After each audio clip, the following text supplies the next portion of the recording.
The morning of the will reading, I sat in Mr. Patterson's law office trying to ignore the weight of my sister Margaret's smug stare. The leather chair beneath me felt too warm, too constraining, as if it were trying to swallow me whole, just like everything else in my life lately. As we proceed with the reading of Harold and Elizabeth Bennet's last will and testament, Mr. Patterson's voice droned on, but I barely heard him. Instead, I found myself fixated on the gold-framed family photo on his desk. Mom, Dad, Margaret, and me. It was taken the day Margaret graduated from medical school. They all looked so proud, so happy. I wasn't in the photo. I had been working that day, trying to keep the old bookstore running. To our eldest daughter, Margaret Bennett, Mr. Patterson continued, adjusting his wire-rimmed glasses, we leave our primary estate valued at $12.4 million. Our vacation home in the Hamptons, all investment portfolios totaling approximately $8.7 million. And the list went on and on. With each item, Margaret's smile grew wider, more satisfied. She sat there in her designer suit, perfectly manicured nails drumming against her leather portfolio, looking every bit the successful neurosurgeon she'd become. And to our younger daughter, Olivia Bennett. Mr. Patterson paused, shuffling his papers. I held my breath, though I already knew what was coming. We leave Bennett's books, the family bookstore, including all its contents and the building deed. Margaret didn't even try to hide her laugh. "Olivia," she said, her voice dripping with false sympathy, "at least you got something you're familiar with. After all, you've spent the last 10 years of your life wasting away in that dusty old shop." I kept my face carefully blank, though my nails dug crescents into my palms. The bookstore. Of course. The same bookstore that had been bleeding money for years. The same one Dad had called my stubborn mistake when I dropped out of business school to help run it. The same store he'd refused to invest in, claiming it was a dying business in a digital age.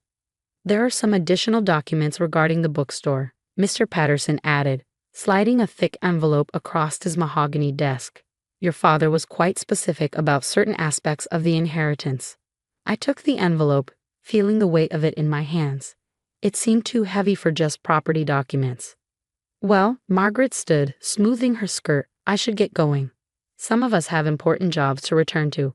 She paused at the door, turning back with a practiced, concerned expression. Liv, if you need help selling that old place, just let me know. I'm sure we could find a developer interested in the location. The door clicked shut behind her, leaving me alone with Mr. Patterson. He cleared his throat uncomfortably. Miss Bennett. Olivia, there's something else you should know. Your father left specific instructions that the bookstore cannot be sold for at least 1 year from his death. Any attempt to sell before then will result in the property reverting to Margaret. I let out a bitter laugh. Of course, one last way to control me from beyond the grave. Carrying the envelope, I left the law office and walked the familiar 3 blocks to Bennett's Books. The store stood exactly as it had for the past 50 years, a 3-story Victorian building with faded blue paint and gold lettering on the windows. The Stilo ZD sign hung crooked on the front door, just as I'd left it this morning.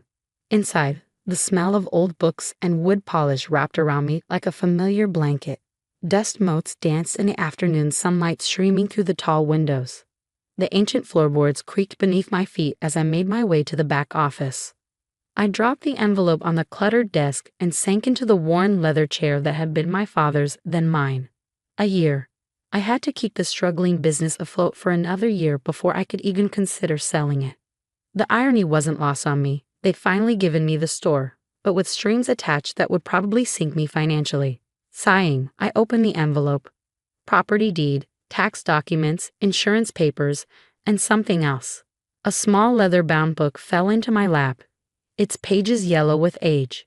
The cover was unmarked except for a small symbol embossed in a corner. A compass rose surrounded by what looked like ancient script. I opened it carefully, the spine crackling. The first page was covered in my father's precise handwriting. My dearest Olivia, if you're reading this, then I'm gone, and you're probably angry with me. You have every right to be. But there are things about Bennett's Books that you don't know. Things I couldn't tell you until now. This store isn't just a bookstore, it never was. The true story begins in 1923, when your great-grandfather first opened these doors. But to understand it, you'll need to go to the basement, the real basement. Behind the false wall in the northwest corner, you'll find a door. The key is taped to the back of this journal. Be careful who you trust with what you find. There are people who have been watching this store for years, waiting for this moment. I'm sorry for everything. I hope one day you'll understand why we had to keep you in the dark. Dad, my hands trembled as I turned the journal over. Sure enough, taped to the back cover was an old brass key, green with age. I'd worked in this store my entire adult life. How had I never known about a false wall in the basement? I grabbed a flashlight from the desk drawer and headed down the basement stairs, my father's words echoing in my mind. The basement had always been just storage. Old books, damaged inventory, holiday decorations. Nothing special. The northwest corner was stacked with boxes of outdated tax records. It took me 20 minutes to clear them away, revealing a section of wall that looked exactly like every other part of the basement. But when I ran my hands over it, I felt the slightest seam in the plaster. My heart pounding, I pressed against the wall. For a moment, nothing happened. Then, with a soft click, a section of the wall swung inward, revealing a narrow doorway. The brass key fitted perfectly into the lock. Beyond the door, a set of stairs led down into darkness. The beam of my flashlight revealed walls lined with built-in shelves. But these weren't filled with ordinary books. Each shelf held leather-bound volumes similar to the journal I found, along with boxes, small chests, and objects I couldn't identify. At the bottom of the stairs, I found myself in a room that shouldn't have existed.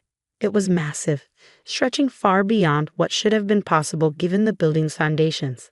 The air felt different here, cooler, charged with something I couldn't explain. Row after row of shelves extended into the shadows, but these weren't filled with normal books. These volumes were locked away behind glass, their spines marked with symbols similar to the one on my father's journal. Display cases held objects that seemed to shimmer in my flashlight beam, crystals, ancient-looking artifacts, things I had no names for. In the center of the room stood a large desk, its surface covered in maps and documents. A logbook lay open, its pages filled with entries in different handwritings. The most recent entry was dated just 3 days ago. Mr. Chen requests access to the cartographer's codex. Payment received. Item will be returned within standard 48-hour window. Below that was a figure that made me catch my breath. $500,000. I sank into the desk chair, my mind spinning. What exactly had my father given me? What was Bennett's books really hiding? Before I could process it all, I heard the bell above the store's front door chime. Footsteps moved across the floor above. "Hello?" a man's voice called out. "I have an appointment regarding one of your special collections." I looked at my father's journal, then at the logbook with its $500,000 transaction. Clearly, there was much more to my inheritance than a dusty old bookstore. Standing up, I straightened my shoulders and headed for the stairs. It was time to find out exactly what kind of business I'd inherited. I climbed the stairs from the hidden basement, my mind racing. The footsteps above continued, moving between the shelves with purpose. This wasn't a casual browser. They knew exactly what they were looking for. Taking a deep breath, I emerged from behind the office door. A man in an impeccable suit stood near the rare book section, his back to me. Even from behind, everything about him screamed money, from his perfectly tailored jacket to his Italian leather shoes. "Can I help you?" I asked, proud that my voice didn't shake. He turned, and I recognized him immediately. Alexander Wright, the tech billionaire who'd been in the news recently for paying $40 million for a rare manuscript. What was he doing in my modest bookstore? "Aha, you must be Harold's daughter," he said, extending his hand. "I'm sorry for your loss. Your father was instrumental in helping me build my private collection." I shook his hand, noting his careful choice of words. "Thank you. I understand you have an appointment." He nodded, glancing around before lowering his voice. "Yes, regarding the Flamo Codex. Your father promised to have it ready for viewing today." The logbook in the basement flashed through my mind. I made a quick decision. "Of course. If you'll follow me?" I led him to the hidden basement, watching his reaction carefully as I opened the concealed door. His expression didn't change. Clearly, he'd been here before. In the basement's strange light, Wright moved with familiar ease to one of the glass cases. "I see Harold kept everything exactly as it should be." "Mr. Wright," I said, settling behind the desk. "Perhaps you could help me understand exactly what kind of business my father was running here." He studied me for a long moment. "He didn't tell you anything, did he?" "Typical Harold. always playing things close to the vest. He gestured at the surrounding shelves. What you see here is one of the most exclusive collections of esoteric and occult manuscripts in the world. But more importantly, it's a lending library for a very select clientele. A lending library? I looked at the logbook with its enormous sums. At $500,000 per loan. Wright laughed. For some of the lesser items, yes, the truly valuable pieces. He pointed to a locked case in the corner. Those can command fees in the millions. Over the next hour, Wright explained everything. Bennett's Books wasn't just a bookstore, it was a front for a highly sophisticated operation that served wealthy collectors of the strange and mysterious. The public store above was real, but it was the basement that generated the true income. Your father, Wright said, was a curator of secrets. These books, artifacts, and manuscripts, they contain knowledge that certain people will pay anything to access. But they can't own them outright.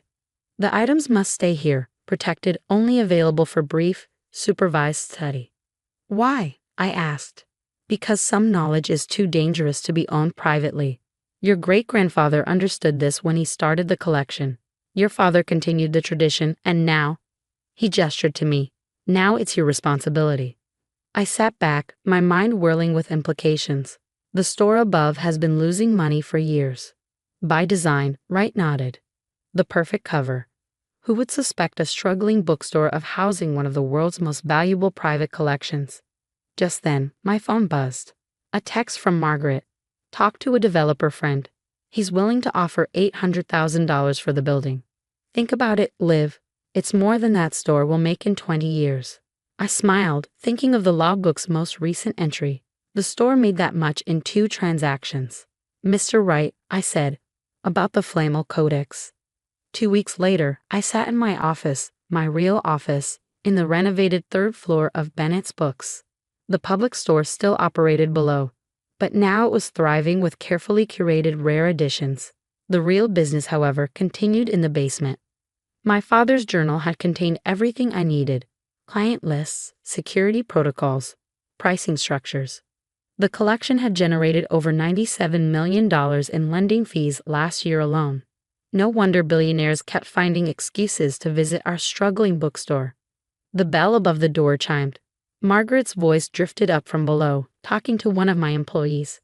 I'm looking for my sister, is she in? I heard footsteps on the stairs, then Margaret appeared in my doorway. She stopped short, taking in the completely renovated space with its elegant furniture and state-of-the-art security system. Liv. Her eyes fell on the rare first edition displayed in a climate-controlled case on my wall. Is that a real Gutenberg Bible page? Just a reproduction, I lied smoothly. Did you need something? She seemed flustered by my calm demeanor. I wanted to talk to you about that developer's offer. He's willing to go up to $1 million now. I turned my computer screen toward her, showing the store's latest quarterly report. Margaret's eyes widened as she saw the numbers. That's impossible. How? Turns out rare books are quite profitable if you know the right collectors. I stood up. Now, if you'll excuse me, I have a client meeting. A Saudi prince is interested in viewing some of our special collection. Special collection? Margaret's voice rose. What special collection? It's just a dusty old bookstore. I smiled, remembering all the times she'd mocked my choice to work here. You know, Margaret, that's exactly what Mom and Dad wanted everyone to think. They were very good at keeping secrets. I paused. By the way, how's the new house hunting going? I heard the Hamptons property needs extensive repairs. She flushed. The inheritance she'd received, while substantial, came with its own headaches. Property taxes, maintenance costs, investment management fees. Meanwhile, I had inherited a turnkey operation that practically printed money. I don't understand, she said finally. Dad always said this place was worthless. No, I corrected her. Dad always said knowledge is priceless. We just assumed he was being philosophical. I checked my watch. My client will be here soon. We can catch up at the next family dinner. I'm hosting at my new penthouse. After she left, I went down to the basement. The secret room hummed with its usual energy, the collected knowledge of centuries waiting patiently on its shelves. My father's journal lay open on the desk. I'd finally finished reading it all. The story of Bennett's books was more incredible than I'd imagined.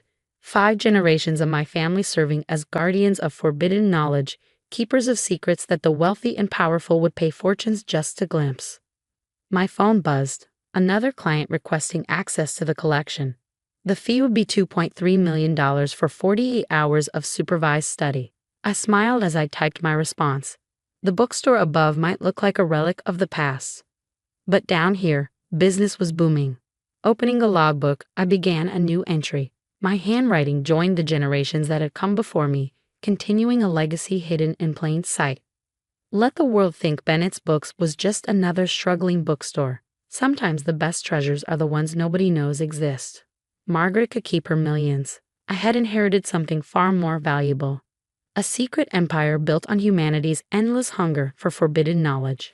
And business, I thought as I heard the front door chime again, was very good indeed.